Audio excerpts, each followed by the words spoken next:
মুখখন লগাই কি কৰিছে হেনা মই বি লাগি থাকা কৰো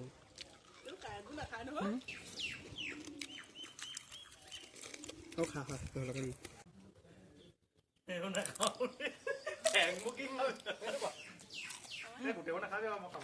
মজাও ঘৰলৈ নিয়ে ঘৰলৈ নিয়ে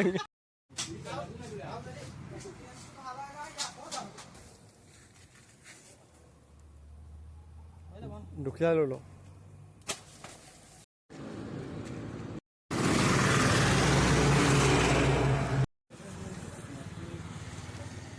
মোক